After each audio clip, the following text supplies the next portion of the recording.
Hi there, this is Pastor Greg from Immanuel Baptist Church, and I wanted to share a little story about sneakers with you today. Anybody who knows me knows that I have a tendency to wear orange-colored sneakers. And a lot of people want to know, what's the deal with the orange? What made you start doing that? Why are you wearing it? And there's actually, there is a reason why I started wearing it. It goes back to when I first began my career in ministry. I was a children's pastor.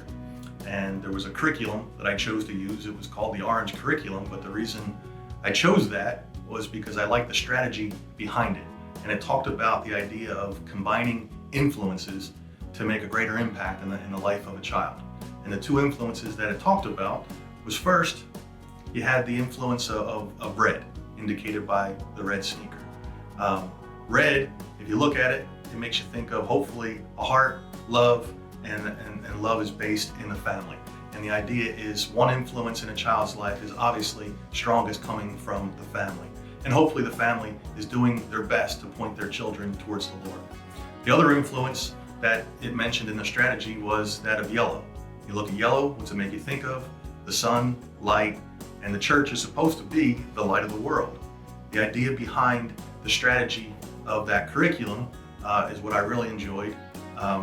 Combining the influence of the church and the family to multiply the impact of the message of the gospel to a child. Instead of each working individually, the family doing their thing and the church doing their thing and going two different roads, the idea was to combine the influence of both and multiply the impact and thereby coming up with the orange strategy.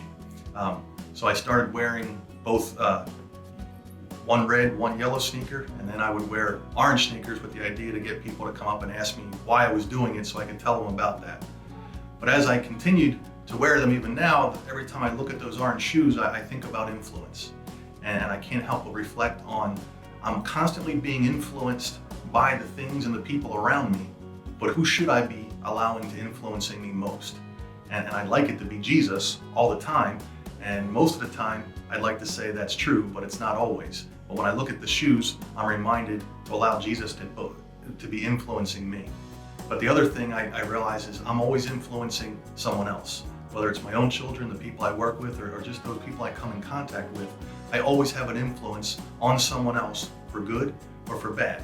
And the more that I reflect and allow Jesus to influence me, the more I can be an influencer for Jesus with everyone I meet. In the Gospel of Matthew, it tells us to let our light shine before others so that they may see our good works and give glory to our Father in heaven. And that's what we really should be trying to do, is allowing Jesus to influence our lives so much that we can't help but influence others for Him, even if it's just from the overflow of our heart. So hopefully that story will carry with you this week. God bless.